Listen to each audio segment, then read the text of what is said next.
Yeah, there we are. There we are. We Yeah, are live yet that's what they again. say. That's what they keep That's right. saying. That is what they keep saying. That's The true. doctor says you are Yeah. alive.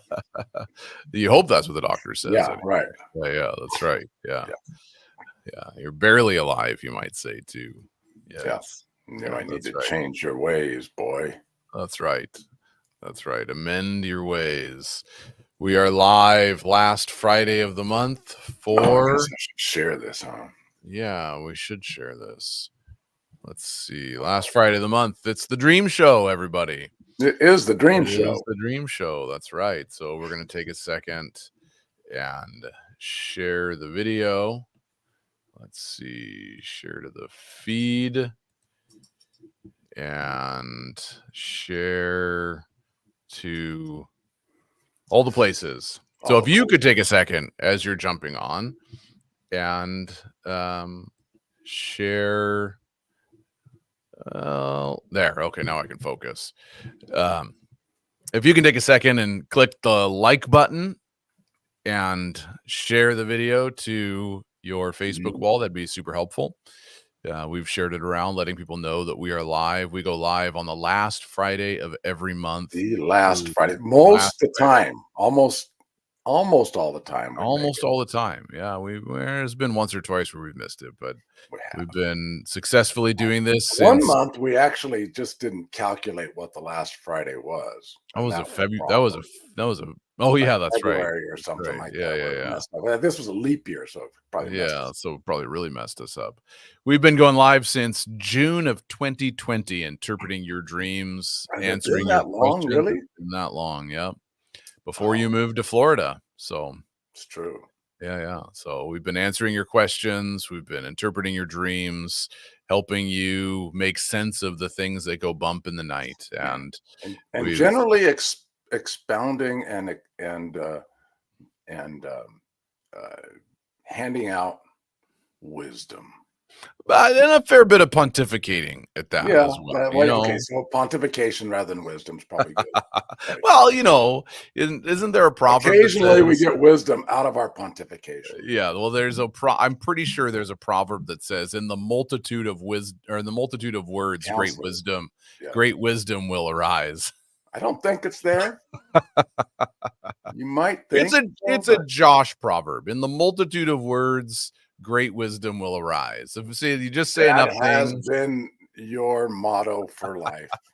You say enough things, and one or two profound things will come out. Yes, over the course of 10 years. Over the course of 10 years, yeah. Pontification. You just need one. Okay, you just need one. Just need one. That's right. Yeah. All right. It'll become memeable. You'll get Instagram famous. All that stuff. So Sarah's here today. It's great to see Sarah. Yeah, everybody, as you're tuning in, comment, let us where you're in the multitude of counselors. Oh, that's what it is. Yes, Maggie. In the multitude of counselors, there's does not want to hear that, Maggie. Well, in the multitude of words, great wisdom will emerge. Yeah. We're just amending it a little bit, and we're making it relevant for our That's right. That's time. right. Let's see. It looked like Karen commented, but I can't see where Karen commented. So great wisdom has arise. Yeah, that's right, Karen. It for some reason didn't come in on our little page here. But yes, Karen, that's right. Great to see you. Great to see everybody jumping on. Like I said, this is the Dream Show. We go live on the last Friday of every month at 8 a.m. Pacific, 11 a.m. Eastern, which neither one of us actually are in Pacific or Eastern. So that's true. Yeah. It's like, you've got racist, sexist, ageist. This is timist. So, everybody thinks in Pacific and Eastern. So what about the Central people? What about the Mountain people? What about the Atlantic people and the Newfoundlanders that are even off by even more? Yeah. So, this is true. It's just divisive is what it is. So it is. Yeah, it's just bad. Yeah, that's right. Saskatchewan people. Saskatchewan, yeah. Yeah. Always forgetting about those Saskatchewan. I bet, what about Hawaii? Alaska. That's right. That's right. Yeah. Yeah, Sarah, they don't change at all. That's right. Yeah, that's right. Oh, there we go, Karen. Good, good, good. Yeah, wonderful to see everybody. And as we're jumping on, we've got a number of dreams already docked up. I can see Maggie is on. She's got a dream that she sent me a few weeks ago, wanting some clarity on. And then we'll see. Veronica, if you're on, let us know. Great to see our fellow astronauts. If you have a dream, if you have a question, you want to know what an element means, then post it in the comments and we'll get to it. Why people are astronauts.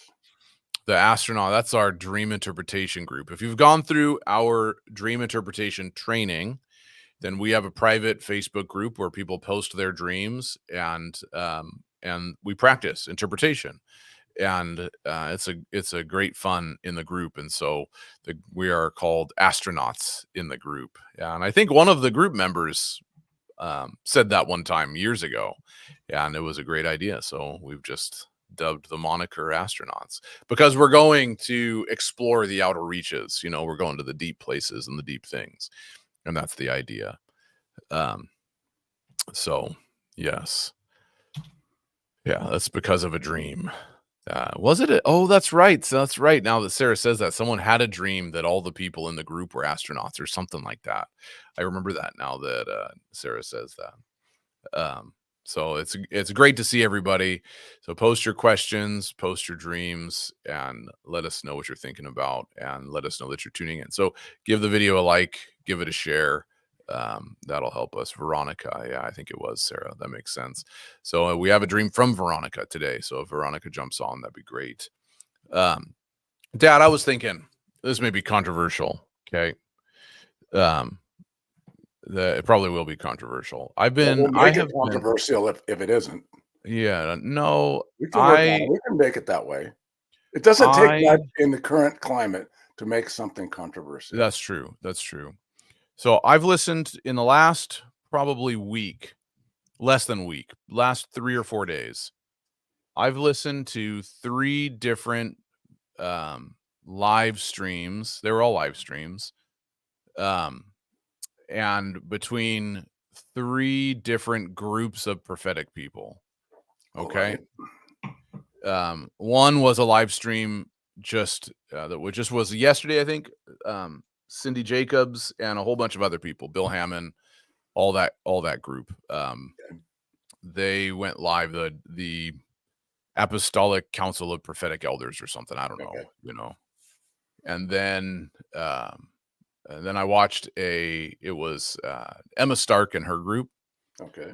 They went live this was a couple days ago. A friend of mine sent it to me and asked me what I thought about it. And Emma's connected with Cindy Jacobs, who was on there. Right. Emma, they're kind of in the same. They're kind of in the same. Yeah. The same tribe, sort of. Yeah. And then a couple of Canadian guys. A bad tribe. It's just they're in the same tribe. Yeah, they're in the same tribe. Yeah, the Sharon Stone was on the Cindy Jacobs one, and Emma says that's her spiritual mom, and so they're all connected, right? And then there was a Canadian duo going going and talking about some prophetic things. And I was listening to, and this is just something that drives me absolutely bonkers. Okay. Never heard that before. Yeah. All 3 of them prophets, right? Quote unquote prophets. Okay. I don't like that terminology. That's what. So you're not demeaning them. You're just saying. I'm not demeaning them. I'm not demeaning them. That's their language. Right. I don't tend to use that language. Prophetic people. So just this is a John Paul. John Paul. You really, for those of you who know, my background was being trained with Streams Ministries. John Paul Jackson. I ran the Canadian branch of John Paul's ministry for a long time, and so John Paul was always very adverse to those kind of titles. Right. Anyway, he would never self-title him. People called him a prophet, but he would never call himself a prophet. So I'm just always hesitant. Anyway, so all these prophets, right? And you've got Emma saying one thing, that's totally contradictory to what the Cindy group is saying. That's totally contradictory to what the Canadian group is saying. Okay. I really liked what Emma had to say, actually. She was talking about how the Lord's been showing her that the prophets need to go into the caves to be burnt by the fire and stop prophesying political things and that kind of You stuff, would right? like that. I would like that, right? Yeah. It was really good. Like, it was Yeah. just a call for the prophetic people to go To into get that place of purified and great find intimacy to it. be Yeah. Right. exactly and the political spirit has infiltrated prophetic ministry, and That's we need to true. do it, That's right? true. Yeah. So then Cindy has a word about it's a political word. It's about all the things that are going to happen in Israel, Ukraine, and Russia, and it's all the stuff, right? And I was like, well, that I had already listened to Emma's thing, and I was like, well, seems to be the kind of stuff that Emma's describing. And so these are connected prophetic groups Saying different things. saying different things that contradict each other. And then the Canadian one was, God's releasing mantles and their next great revivals around the corner. I've never heard that before. So it was retreat into the cave, stop talking, and let yourself be formed by the fire of intimacy.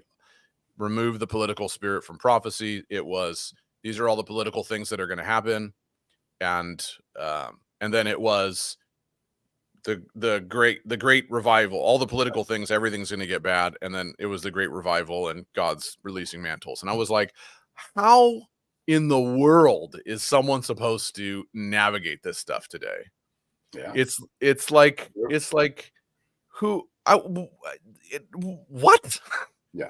Right. And these are all within a 48-hour period of each other. Wow. And all of them are connected on some level. They're connected, right? They are connected. The group in Canada that was going live had just had Cindy at one of their national prophetic gatherings, and she released a prophetic word about Canada there, and they were talking about it. So I'm just like, what is a person supposed to do today when you've got all these competing voices and conflicting voices? How do you navigate these things? So what would you say to that, Dad?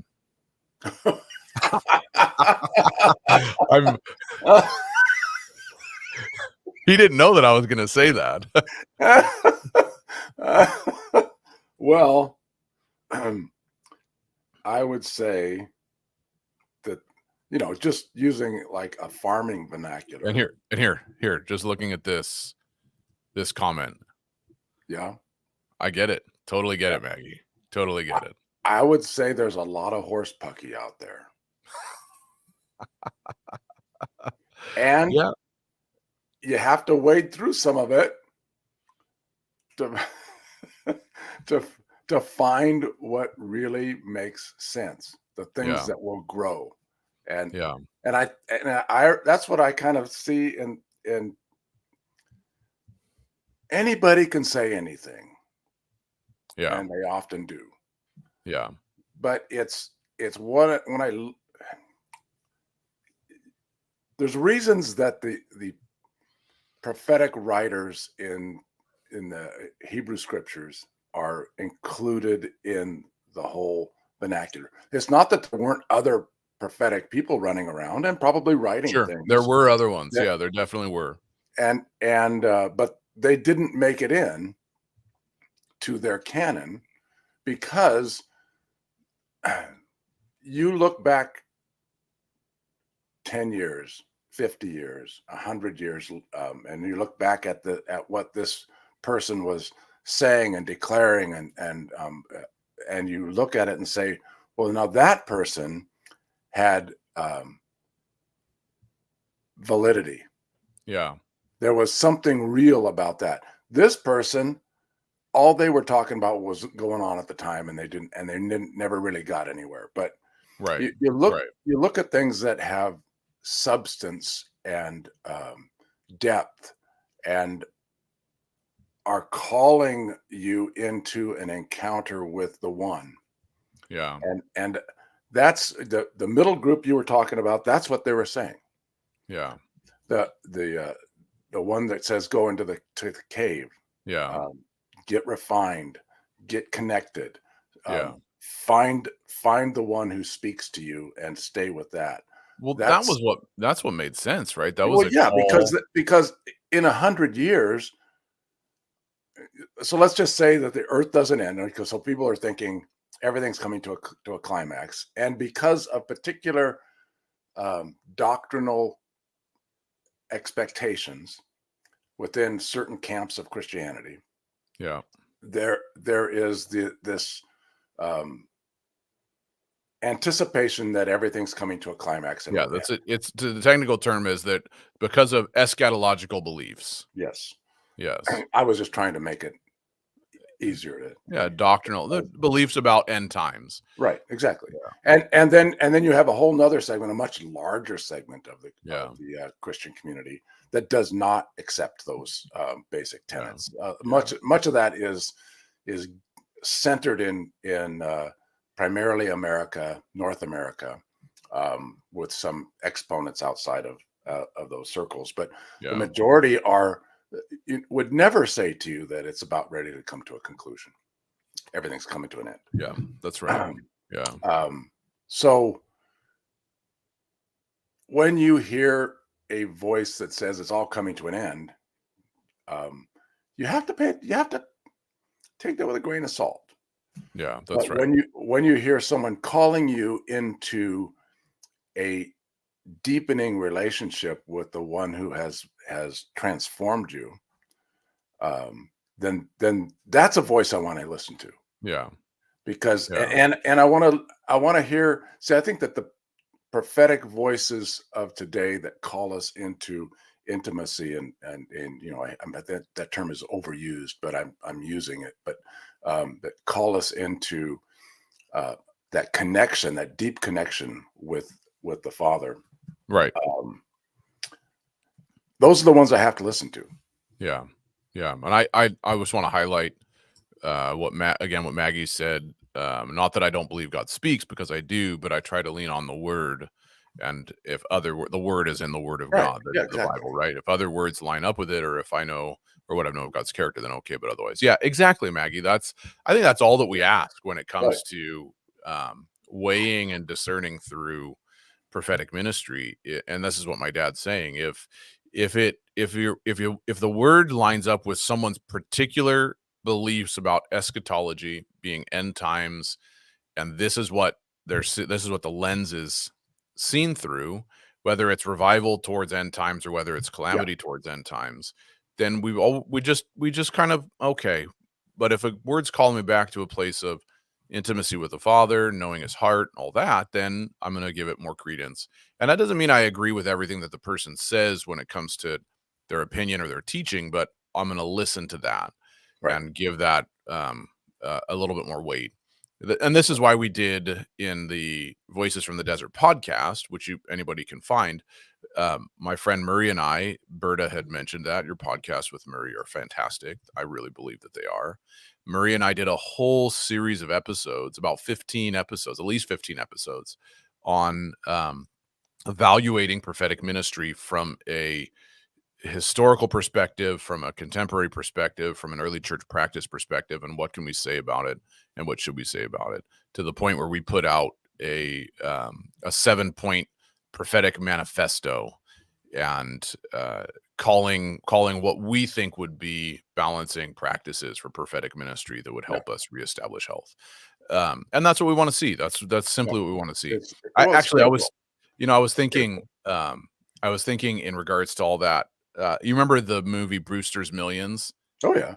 right? Oh yeah. Where he's got to spend what $300 million or something like that, or He's got to 30 spend 30 million. million in 30 days or something like That's that right, 30 million in 30 days. to And get 300 million. the way he really does it is he runs a campaign, Yeah.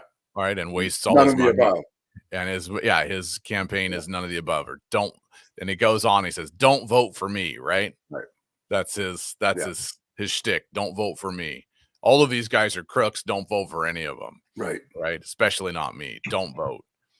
And Hang on a second. I'm gonna take myself out for a second here.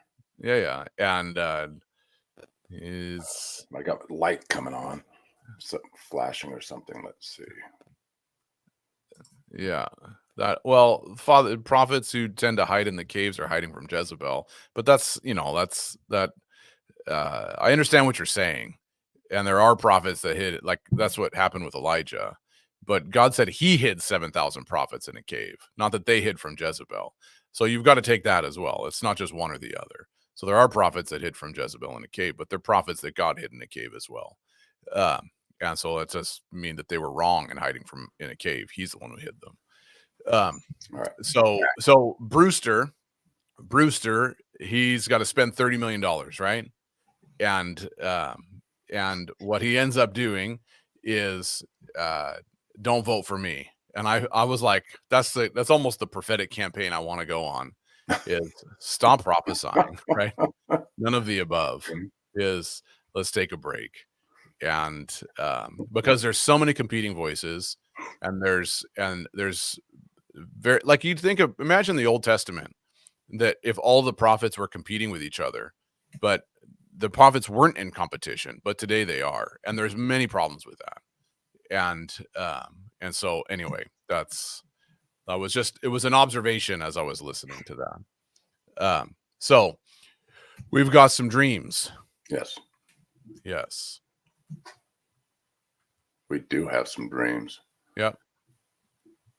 All right, I'm gonna start with this one actually, because it's short. So right. Karen says, in the dream, off the cliff. In my dream, so she's named it Off the Cliff. In my dream, I am in a car with my mom and dad. We are in the front seat, and my mom was driving. She drives off a cliff, and I realize I'm going to die, and all I can say is, I love you, Jesus, just before we are about to crash. But to my surprise, we land like a soft pillow. Yeah, that's a great dream. Yeah.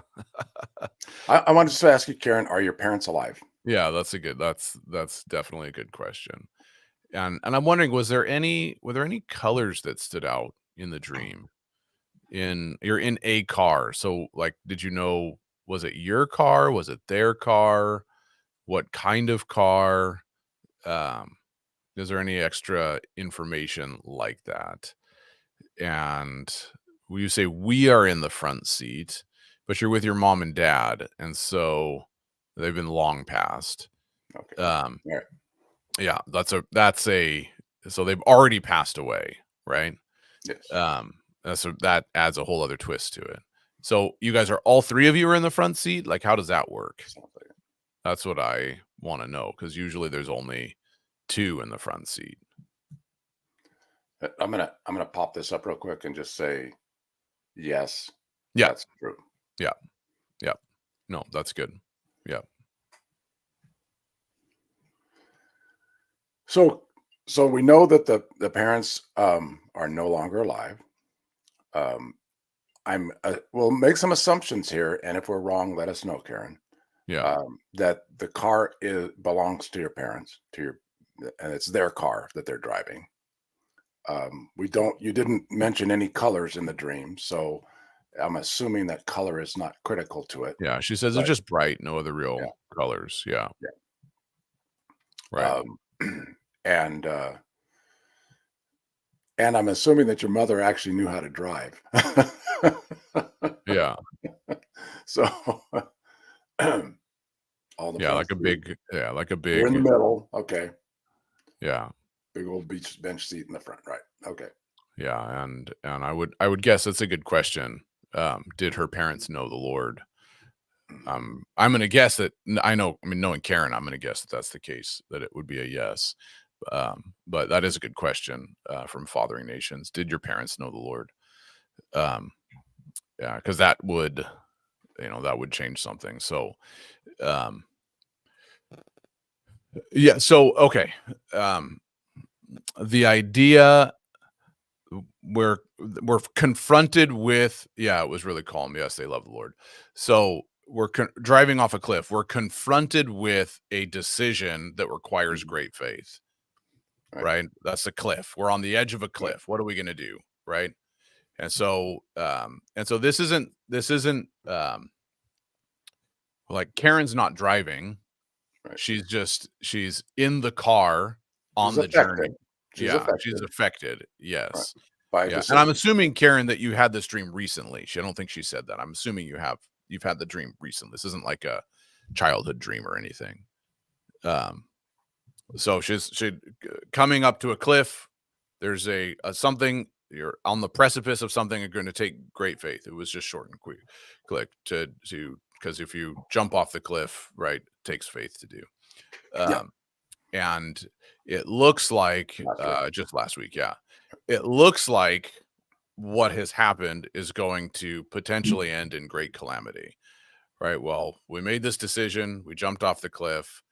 It looked like things were going to potentially end poorly. Mhm. But the dream showing you that actually that you're going to be very well taken care of. Yeah. Right? That's they end on a soft pillow. It's oh God, man, I don't know how many of you know when you make a decision that requires great faith, oftentimes there's There's I no don't know how soft this is going to pillow. turn out, right? Right. Yeah. Yeah. And So I'm going to guess something, Karen, yeah, go on ahead. this, and that is that you've probably been reflecting a bit on the things you made, things about your background, your family, perhaps even some of the choices that your parents made that didn't make sense to you at the time, that you're looking back at now and saying, "Huh, that turned out better than I thought it would." Right. And so there's, if that's the case, then I just encourage you, let that, let your reflections um, teach you some things about what your family is, who your people are, Yeah.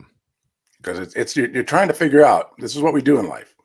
We want to know, who are we, where have we come from, what are my kind of people, and how do I interact with the people around me. Yeah. And when you look back at your family and you say, wow, things sometimes seemed out of control, but it certainly seemed to work. There was something that worked out all right on that, Yeah. and I didn't understand it, but here it is. And there's an idea in the dream too that I'm I'm going to lose this. Yeah. I'm going to lose this sense of legacy, this sense of history, this sense of impact, right? She says, reflecting on many things currently, God's faithfulness and his care over many things, right? It's all going to, my parents are going to die. The legacy, influence, impact, it's all going to die because of certain things that have happened, because of certain cliffs we've had to go over. I'm going to lose that sense of lineage and inheritance and all of that, right? It's all going to die. And I think it's the Lord's gracious way of saying that regardless of how things have transpired, I'm the one who preserves the family line. I'm the one who preserves the impact. That the kind of the question of could I live up to the ideal that my parents presented?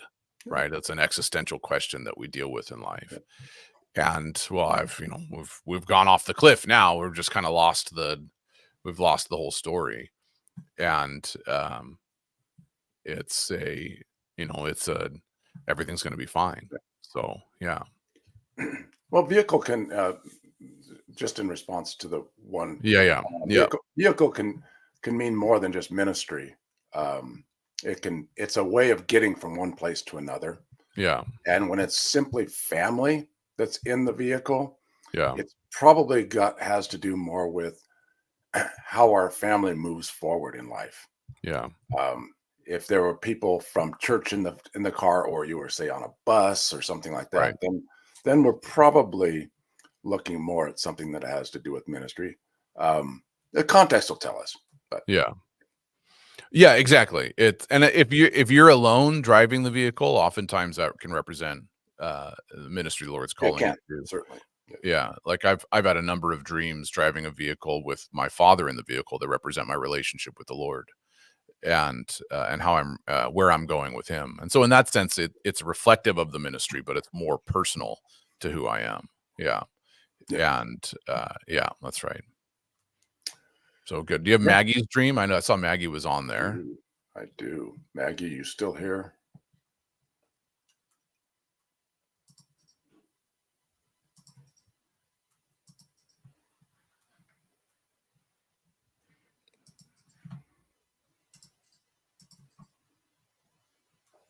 There she is. Yeah. Yes. Okay. So Maggie says, 2 weeks ago, I had a disturbing dream. I was with my daughter, who's 19, and we were shopping together, evidenced by the many shopping bags I was carrying. While we were shopping, this dark figure, which I knew represented my responsibilities and debts, was pursuing me. Before we go any further, how did you know that? Yeah. Was it just in the dream I knew that's what it represented, or was there something that indicated that? Yep. Yeah. Good question. I was afraid of this figure and kept running away from it, dodging and evading capture, because I feared if it caught up to me, I would drown or be ruined. On the third time I managed to evade it, it turned instead to my daughter and instead clamped handcuffs onto her wrists. I knew this was wrong, but neither my daughter nor I said anything. She says, then I woke up. To be clear, I would never evade my parental responsibilities or debts or transfer them to my daughter ever. Right. Yes. Yeah. Yeah. Just to be clear. Yes. Yeah. Well, and I mean, this is one of those the dream that answers a question but really invites more questions. And we've talked about this, that there's questions we ask in life and what we're trying to wrestle with, and the Lord engages with us in these questions and brings clarity, but oftentimes they beget more questions. And I love, Maggie, the last sentence there, where you would never, you're not a person that dodges responsibilities and debts, right? But here's so in the dream, it's not the figure. This is what the figure does. The figure inspires fear. Right. That's the figure. The figure is not responsibilities and debts. That just happens to be what the figure is in the dream. But the sentence, I was afraid of this figure and kept running away from it. Yeah. Right. And so the dream is about you, and the dream is about your impact, the impact on your family and on your kids. What kind of things am I leaving for them? That's kind of the question there. And it's not so much am I leaving responsibilities and debts, it's the things that I have feared and the things that I've struggled with. How are those impacting the generation that comes after me, namely my kids, right? Yeah. And it's not, yes, right, exactly. So the things that I feared, the things that I wrestled with when it comes to fear, how have those impacted my children, right? How have the things that I've gone through impacted them? That's essentially what it is, right? Because it's the thing you fear that you're running from in the dream that then comes and impacts your daughter and clamps handcuffs onto her wrists, meaning she can't move her hands, right? Her hands are cuffed. So that hands typically represent how we relate to others. That's our ability to reach out and our ability to embrace others, right? So, okay. The things that I feared, the things that I wrestled with, the way they've impacted my daughter is they've impacted her ability, her relational ability, right? I can't reach out, hold and hug and embrace someone, right? So the question is, how have the things I've been through impacted my daughter, right? Because you're going, well, I'm responsible parentally. I don't have any debts. I'm not transferring anything. So it's not practical like that. It has more to do with the fear. And this has been the impact. The impact has been fear is, Karen says, fear is impacting you to believe your fears are impacting your children. The dream is revealing that you feel your children are locked in. Right, locked in. Well, and there's even more it's even more practically, because it's Karen, it's also giving Maggie, locked into the fears you had. Yeah, it's given Maggie insight into what her daughter's struggling with, It's like, Mhm. oh, actually the things I ran from and the things I feared have negatively impacted my daughter. And so now I actually have a place where I can connect with my daughter and say, hey, you know how I navigated that thing, how I navigated that thing. That's probably had a negative impact on you. I'm really sorry about that. So now it actually gives me some insight into how I can deal with my kids. Well, yeah, because in the dream, what you're doing is dodging and evading capture, not addressing the issue. Exactly. Yes. Yeah, Yeah, that's I'm right. keeping I'm keeping it at bay Yeah. by moving from one place to another rather than looking at it directly and saying, "Okay, we're done." Right. Yeah, Right. that's what the dream is saying. It's what gets passed on is the thing you evaded but didn't Yeah. address. And to be clear, this And we're kind of not saying that dream meanly, Karen. no. This kind of dream could apply to each and every one of Yeah, us exactly. to a certain I mean, I shared what was it a month or two ago I shared about a dream that I very personal dream I had with my grandfather in it. I think I shared that on this live stream that has impacted how I parent my children and I'm recognizing that. And and so it's not we're not singling out Maggie. What the dream is saying is, oh, the the the fear that you've had to deal with has actually impacted your kids, and it is a and it's impacted their relational capacity, their relational ability. And so well, now that gives me insight on how to pray, how to engage with my kids, how to Right. shift how I engage with my Yeah. kids, Yeah. understanding the things that they're struggling with. It gives me insight and clarity. Yeah. It Okay, helps you right. learn and say, okay. And what happens is we get Yeah. when we get older, I can say this, um, we look back and say, "Oh, I could have done that differently." Yeah. And Yeah. and And here I think if that last sentence in the dream, I know it's wrong, but we didn't say anything. Right. yeah, right, And so the encouragement would be say something. yeah, right, Right. And maybe that could be, hypothesizing a guess, that could be family patterns, but we just don't talk about these things. right. Right? Those are things that we see modeled to us from our parents, but we just don't talk about these things. So I know it's wrong, but I don't know how to talk about it, right? I know it's wrong. I know Yeah, how I navigated these things and how they impacted you is wrong, but I don't know what to say about it. And so that's probably the place where Maggie, maybe you feel a bit stuck is I don't have the language to talk to my kids about this. I don't know how to yet. And and so that's where the father's really good. Um, doing well, it's something in the well, past, like debts and responsibilities are things in the past. yeah, Like you incur a debt because of something you did in the past.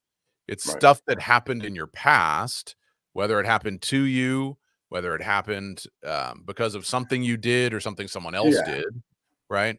It's yeah. stuff that So, happened. and we want to say is Maggie, that's not the focus of looking at the dream. That's not where Yes, you don't pay attention to. Um, I've done something that screws things up. yes, Rather, my how do I help my daughter navigate a right, path forward? And I think yes, that's really the gist of the dream is, oh, there's things that I haven't paid much enough attention to, but I'm right. seeing that. This is what Josh is saying. So now I can help my daughter move forward because this is what now I can see it. Well, it's patterns, right? Right. It's I ran away and dodged, evaded, capture multiple different Yeah. times. So In the things past. that have happened, Right. things in the Yeah. past, responsibilities and debts are things from the past. Right. And there are things in the past that have happened to me that I've Yeah. had a hard time wrestling through. And for whatever reason, whatever stage of life, fear, how am I going to deal with this? All that kind of stuff. So it's not things you're doing now, it's things that have happened in the past. Again, it's not necessarily a debt is something, you could have incurred the debt from a poor decision when you didn't know any better. Like I remember purchasing multiple vehicles in my early 20s that I never should have because I didn't know any better, right? And so but these things have lasting impact on us, and that's the difficulty of it. So don't think of it I'm doing something or afraid of something. No, the patterns of my inability to face some of the things I needed to face or deal with some of the things I needed to deal with over time have impacted my daughter and impacted, essentially impacted my kids. Yeah. Does that make sense, Maggie? It's not, I don't want to put a heavy on you and saying you're doing things now. Debts and responsibilities are from the past. And because of there was a pattern for how those were approached, which again, I love these kind of dreams because they help us to see a way forward rather than make us feel bad about the past. That's the beauty. Okay, so there are things that so there's darkness, dark figure is about fear. Right. It's about things that lock me up. And so I just don't seem to be able to have answers to something. But now I can see that how I evaded it, how I got away from it. But I see that same pattern happening again. And I'm a little bit beyond this now, so maybe I can have some better solutions and some answers. That's what these dreams kind of help us. Okay, now you know how you analyze things as you go along. Like, why did I do it that way? I could have done this 10 different ways, but instead I chose this particular way to do it. Maybe I wouldn't do it that way again. Right. I evaded it. I avoided it. And now now the ramifications of those kind of patterns, I'm seeing them in my kids. And so how do I help my kids? And I don't think the way to help your kids is to not say anything. This is what's happened to me. This is it's funny. I had regarding the dream with my grandfather I shared, I had a conversation with my kids directly afterwards saying, hey, I realized that I've been wrestling with anger, and that's probably come through in some of the things that I've said to you. And I'm really sorry. I'm going to try and do better. And so I asked my kids the other day if I'm doing better. And one of them said yes. And one of them said, well, kind of. Wait a minute. Let me guess. And so then just this morning, I got frustrated with one of the kids getting ready for school, which is a constant struggle, getting kids ready for school. Finley told you kind of. No. Finley told me yes. Oh, okay. And and so I said I kind of snapped at Finley today when he was not getting ready, and I told him about 10, 20 minutes later, hey Finn, I shouldn't have talked to you that way. I'm sorry. And he said, oh, that's because your grandpa was mean to you, huh? And okay, so I just want to clarify, that was not my dad. No, that wasn't. It was my step grandfather. It's a totally different thing. Yes, actually, technically not my real grandfather, but a grandfather figure at that point in my life. So anyway, all I'm saying, Maggie, is we all have those kind of things that we're wrestling with. So I hope that makes sense. Clarifying that. So I haven't seen Veronica on yet. No, but we do have. While you're bringing that up, I'm gonna give a little plug for our spiritual mentorship program. Oh, Veronica is here. Great. So we can bring hers up. Give a little plug for our spiritual mentorship program and our inner healing program. I'll put links to both here in the chat for you guys to check out. We have with Wind Ministries, our heart and our goal is to help you connect in rhythms with the Father, whether that's prophetic ministry and hearing his voice, whether that's spiritual formation and rhythms of the spiritual life, whether that's discovering the things that are hindering you from fulfilling your purpose and destiny, whether that's giving you some added insight into how to live your life in a way that facilitates connection with the Father, whether that's through devotionals and writing or anything. There's a number of different ways that we approach that. And with Wind, we offer inner healing sessions with my wife, Erin, and actually Teresa, Ken's wife, also does that as well. We work with a ministry called HeartSync, and which couples inner healing practices with modern understanding of neurology and counseling practices. It's we found it to be a really robust approach when you're having difficulty recovering yourself and can't quite figure out why. So that would be, there's a link here. If you have been wrestling and trying to figure out how do I how do I find the way forward? I keep seeming to find myself in patterns and habits, and I feel stuck. And so that could be an inner healing issue. And so we have you can check that out there. We also have a spiritual mentorship program where we want to help you grow in your gift, in your call, in all that you are to be a practicing, functioning, thriving person in the kingdom of God. When we look at the what Jesus laid out about what it means to be a spiritual person, how do we become that? And our mentorship program is about helping you become that. And in fact, we've just released a new episode on Wednesday on the Wind Ministries podcast. So you can find that on any podcasting platform. Just look up Wind Ministries podcast. Great to see Millionaire Marion on from Nigeria. And my dad and I have just started putting out a series on spiritual wholeness and what the journey looks like to become a whole brain from a neurological perspective when it comes to scripture, and a emotional health perspective, what it looks like to live an integrated, holistic life, connected and attached with the Father and becoming like him in every facet of our being and what we do. So that's coming out on the Wind Ministries podcast. So you can check out all of that, and that'll lay out some of the principles that when we do the mentorship program, some of the principles that we help people embrace and walk out. So if you're wrestling with how do I grow, how do I develop as a leader, and how do I recover, I keep seeing to be struggling with the same kind of things, one of those programs could be helpful for you. So I would encourage you to check that out. Yep. Good. Okay. Next one. All right. This is Veronica's dream. So Veronica, just real quick, when did you have this dream? If you don't mind. Yeah, I'm pretty sure it was just recently. I think so too. And one in which the recurring pattern is that she's being recurring pattern, right? Okay. At a store that sells sporting equipment with Eden, her daughter, we're going to enter the store, and some guy behind us says, "You better not buy what I'm going to get." I yell back, "We're going to get everything." And then Eden asked if she could have that's hilarious. I yelled back, "We're going to get everything." And then Eden asked if she can have this certain item for $80. And I said, "Sure." And then she picks one, and it comes with chapstick.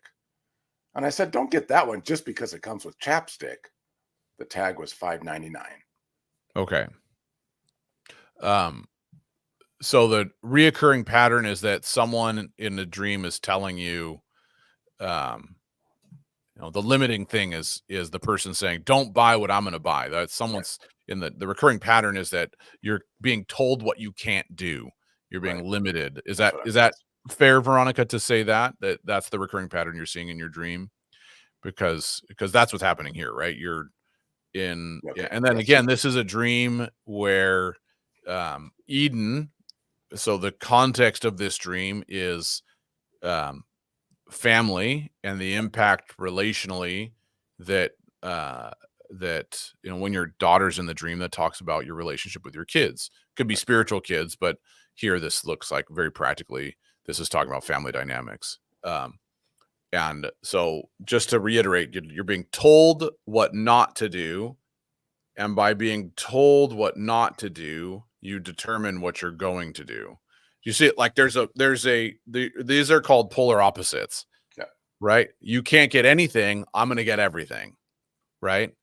Versus I'm going to get the thing that I need, right? Which is the middle ground. I'm going to get the thing that I need, right? So there's don't get anything, and then there's I'm going to get everything. And just because you said I couldn't just because you said that, right? So therefore, exactly. Yes. So Veronica, the dream's showing you that there's ways that people have treated you, right? This is the guy saying, "You're not able to do this. You're no good. You can't do this. You don't deserve this." This is the kind of things that the guy's saying. You don't get to buy these things, right? You're not able. you're limited. As you said, your language, you feel like you're being limited. These are patterns of how people have treated you and how they've interacted with you, right? And the response in the dream has been to do the opposite, right? Rather than finding balance in who I am, it's now I'm reacting to the negative way people have treated me. And so rather than saying I'm not listening to the voice and saying I'm just going to come get the thing that I've come to get, it's I'm going to get everything. Right? So the dream's talking about a pattern of thinking and the impact that it has upon your kids. Right? Eden goes, "Can I have this for $80?" And the whole thing is, the interesting thing is she wants to pay $80 for it. You see the price tag is only $5.99. And so Eden is now doing the same thing. She's overpaying for something. She's got, well, I'll pay $80 for it when it's only $5.99. So the motivator, Karen says, the motivator is just because you said I can't do it or have it. Yes. And there's people that have treated Veronica poorly in the past, that have put limitations upon her, that have put negative statements about her. When we do that, if someone says, well, you're stupid or you're unintelligent, you're dumb, right? We can either believe that, go, well, I am unintelligent. We can lie to ourselves and say, I'm the most intelligent, or we can just be who we actually are. And so when we react to the negative statements that other people have labeled us by and try and convince myself, you're no good and you're nothing, and we try and convince ourselves that we're good, healthy, and worthy, rather than just being who we are and letting the Father convince us of that. Then we're dealing with polar opposites. We're dealing with, I'm basically lying to myself on both sides. And let me just be who I am. And it's showing you that this kind of way of addressing the things that you believe about yourself and the things people have put upon you is impacting the younger generation. I'm assuming you do have a daughter named Eden. That would be a good thing to clarify. And Eden goes, I'll pay $80 for it, but it's actually only $5.99. And so that, I think that's showing you that there's a pattern of behavior that's impacting the younger generation. And because in the dream, and it's fair to be frustrated when people have put labels on you. I yell back, we're going to get everything then. Right. Yeah. And it's like, well, it's the reaction. It's the reaction. Right. Yes. It's the reaction to how people have treated you versus an understandable reaction. Yeah, totally. Totally. But it's also showing you that it's had some impact upon the generation coming after you. Anything to add to that, Dan? No, I think you got it. I think that's good. Yeah. I did want to say to Maggie, go ahead. Well, go ahead. I'll say this, Veronica, that when someone says you can't do this, the response is not, well, I'm going to do whatever. The response is, Father, what do you say about me? Yeah. And when someone says, well, you're like, there was a label that someone put on me when I was much younger. And the label was, well, Josh, you're only ever mediocre at all that you do. I remember it was one of my best friends said that to me. He said it in jest, but it stuck. Hey, wait, who was that? I would have gone beating him up. Yeah, well, I was a little older than that. I was already out of the house. I was out of the house and not listening to you. That was that period of time. You're only ever average at what you do. When you do this and you do this, you're only ever average at it. And I remember thinking to myself, well, that's probably right. And that became a stigma until a season of time, which turned into a practice where I just would ask the Lord every day, Father, what do you think about me? When you think about me, what are you thinking about? When you look at me, what do you say about me? And so I spent it was a couple of years consistently asking the Lord that question and then pausing myself to listen. So my entire way of thinking about myself began to shift according to what he said, not according to what others had said. And so I stopped reacting to what other people said and started centralizing myself on what does the Father think when he thinks about me. And I had these beautiful moments where he would come and whisper, he'd speak some truth in scripture would really hit me when it came to that. I remember the meditating on the "You are my beloved son" passage in the baptism of Jesus really impacted me in that season. And I'd hear the Father saying those kind of things to me. And so, Veronica, that would be the response would be, well, okay, this people have labeled me with this, but how do I find who I actually am? Well, I'm going to spend time every day asking the Lord, because what better place to go when it comes to personal identity than what the one who created you has said about you? So, Father, what do you say about me? How do you define me? What are your thoughts towards me? And Scripture can be super helpful in that. It's, well, let me meditate on particular passages that have deep and rich meaning to me. Psalm 27 was another one. You have said, "Seek my face." My heart has said, "Your face, Lord, will I seek." That's another one that really just nailed me. And so I would just sit there and meditate on these, ask the Lord, "What's your perspective?" And it was really helpful. Good. Yeah, I think so. All right. Well, we have. Yeah, I love it. Karen says, the motivator should be love. Let the lover of your soul love you, and that will become your motivator. Absolutely. Yeah, that's our wrestle is, sometimes our wrestle is being a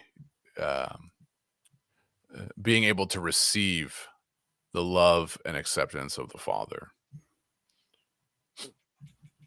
Can we accept that? Can we receive that? Yeah. Yeah. Okay, we got one more. Yes, we got a couple more, but All right, let's do this run one. through We 'em. have this Yep. one from Deborah. Okay. Um, Oh yeah, we posted that up there, right? Yeah, let me. All right. Let's see if I just did worked. Yes. Score. Okay. So this is a dream she had a while ago, and she says she knows of a guy, not personally, but they're friends on Facebook. His posts and live videos are usually of God dreams or posts about his children. So he seems legit. Now, that's the dream. In her dream, Okay. She says, in my dream, he and I were out together, and at one point, I was in the car, and he came in the car and sat in the driver's seat and had flowers with him. I look at them and him, and he gently begins to tell about each flower. So she says, I got to be honest, no man has ever been in a relationship with me that like he was. He wasn't trying to flirt, manipulate, or anything else, or something other than that. If I had words to describe him, he was gentle, genuine, kind, caring, fun, authentic, salt of the earth kind. So she says, I feel as though the Holy Spirit was showing me again of himself to me through his dream and his deep love, his care and attention to every detail in my life. Okay. I mean, yeah. Like, yeah, exactly. Yeah. Exactly. That's right. It's the you're embodied in the person who hears God, who responds to God, who's a loving, caring, tender father. You're in the car with him, and he's telling you, and he's in the driver's seat. Exactly. Yeah. So he represents the Lord, and the Lord is showing you, hey, I'm the kind of things you see in that person are the kind of ways that I am, even more so, right? Yeah. And I love that all he cares about in the dream is talking to you about each flower, right? He doesn't need to talk about like great and profound happenings all throughout the earth or anything. Yeah. He's just happy to tell you gently about each flower. Such a picture of the Lord and his care about creation is he looks at the flower and goes, let me tell you about my flower and what I love about it. That's a beautiful thing, right? So the Lord's giving you a perspective on himself and helping you see more of what he's like. Yeah. And he's using this particular person who happens to represent a like you said, yeah. I love it. Maggie, it is so the Lord. It's very beautiful. Yeah. And I'm going to take this a step further. So this is outside of the dream. I'm going to just speak to what I see this saying. Yeah, go for it. To Deborah here. And that's that I see you entering into a time of learning about beauty, Yeah. of discovering. So beauty is one of the aspects of God. Yeah. We couldn't have beauty if the Creator didn't make things beautiful for That's us. right. We That's right. understand beauty through our understanding of the Creator. Yeah. That's right. And so when we begin to learn about beauty, we actually begin to learn about some unique and That's right. I want to say beautiful because I don't have a better term for it, but things that we learn about the one who creates beauty, so that we can. So we just look at beauty. We all recognize things that we consider to be beautiful, Right. the idea of beauty, and it inspires us, it motivates us, it captures our imagination. Um, and people have been doing this for thousands of years, being Right. captured by the beauty Right. that they see, and then trying to replicate that beauty be- in another form. Right. But the beauty itself is what comes from the Creator. Yeah. And at its very core, it teaches us something about the character and nature of that um, other than us being. Yeah. And that's beauty. It And that is. is, God is beauty. Yeah, that's right. Really good, Dad. Yeah. What else we got? Well, give me a second here. You We've said there got, was finding the divine in the mundane. ooh, I like Some that. just see some just see a flower. Yeah, I like that. Yeah.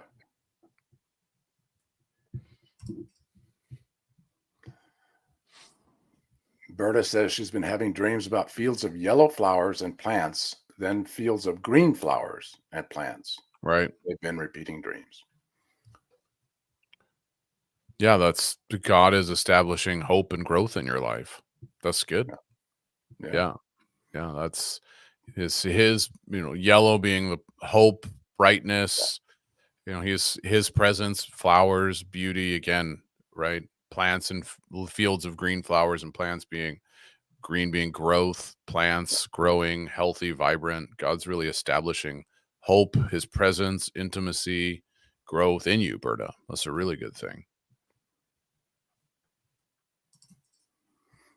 Sarah says, she calls this dream curly hair. My mom wanted to see my hair products.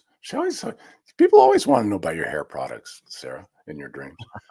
My mom wanted to see my hair products and told me I needed to use hers to have her curly hair. I told her aggressively, I have different hair than her and curls, so her products would not work.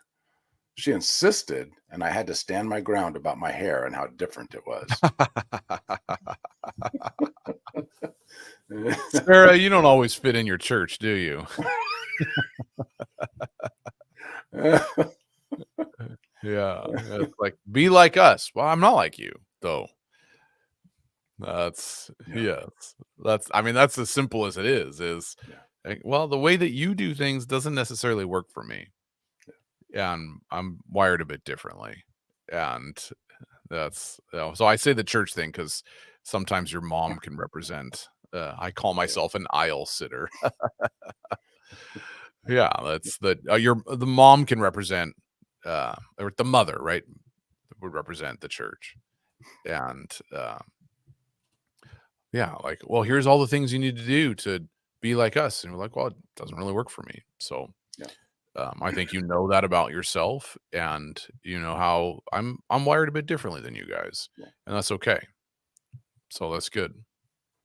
I don't have anything else to say about that. I don't know what you want to say, good. Dan. That's Yeah, good. yeah, Marion had it's so there's not enough here, Marion, for us to be able to interpret this dream, but I yeah. want to talk to you about it for a second. Because you say it's so confusing. You're to marry the father of your children, but later you're getting married to another man. So we would need more of the dream. That's right. kind of the context of it. Who are the different people? What kind of relationship do you have with them? That's sort of a thing. Obviously, the first one is the father of your children, but Yeah. second one we don't know. So it doesn't have to be a confusing thing if you can break it down. And we'd be happy to do that, but we won't have time this morning to do that. But Yeah. we would like to. Yeah. I'll say this. Yeah. Marion, the dreams like that are metaphoric, meaning Yes. they point to something else. Right. And it's not so right off the bat, we can say the dream is not saying to marry another person. Yes. Right. The dream is saying that you are finding yourself connected to Yes, because probably marriage what in a dream is a connection, connection. Right. covenant, relationship. Yeah. Yeah. And this other man, would depend on what his name is, the kind of person he is, all of this, but he represents something. Right. And so the dream's not saying, oh, don't marry this person, marry this person. Then we take Right. that too literal. It's not a literal, dreams aren't literal. They are parables. Yeah. They tell us something else. Yeah. And so a wedding is a celebration of intimacy and covenant. Oftentimes weddings represent an increased intimacy with the Lord, and the person we're it's like the dream we just did with Deborah, where the person represents an aspect of the Lord that we're becoming more familiar and intimate with. So that's usually what we would get out of a dream where you're getting married like that. So but we get why it would be confusing, right? So it's like you have a dream where someone dies and you go, is that person going to die? Well, no, that usually represents that person dying, what that person represents dying in your life. Yes. So yeah, it's a metaphor. So yeah, so understanding the so remember there's like over 7 billion people on the planet. Yes. Why? So we ask these questions, why this and not that? Why this person and not one of those other 7 Right. billion people? Right. What is the significance of this other person? Yeah. That's where the metaphor comes in. Yes. Yeah. Yeah, exactly. So hopefully that helps, Marion. Yeah. As Karen said, it's not a literal dream. Yeah, Yeah, that's right. exactly. Yeah. All right. Well, that's going to pretty much do us for today. Okay. Well, I'll put one last link in here. If you'd consider, it's a link to donate to the ministry. If you'd consider supporting us, that would be wonderful. A number of you walk with us on a monthly basis, or periodically you guys donate. So any gift is tax deductible in Canada or the US. And it's wonderful when you guys support what we're doing, and it enables us to do this and to help more people and to continue to do this. And so your donations help us do the podcasts that we do, put the resources out that we put out, helps us go to places like India where we're able to impact leaders. And we're just getting set to send out a report from our last trip to India. And we're the difference that we can make and the impact we can have is directly connected to the donations that you guys give. And so there's a donation. If you'd pray and consider donating to us, especially if you've been enriched by the stream today or by what we do, we'd love that. So yeah, exactly. Well, thank all of you for jumping with us. You had some wonderful dreams. That's right. And we always enjoy the dreams that people bring to us. It's always a surprise. They help us to see things. They help us to understand, not just one of the beautiful things I love about other people's dreams is that I get to know a little bit about them. That's right. And it's a very personal, private part that you are exposing to us in a real way. And it gives me, I really have to say I'm honored by it. Yeah, that's great. Someone would trust me with their dream honors me, and I just want to say thank you for participating with us. We enjoy it. Yeah, absolutely.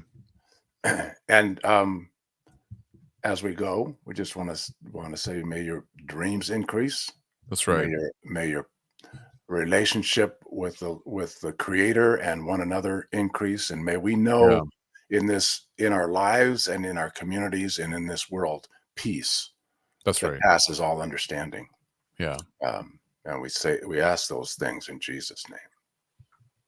And we will see you guys next time. And Annette, there is hope for you yet. We love you, Annette.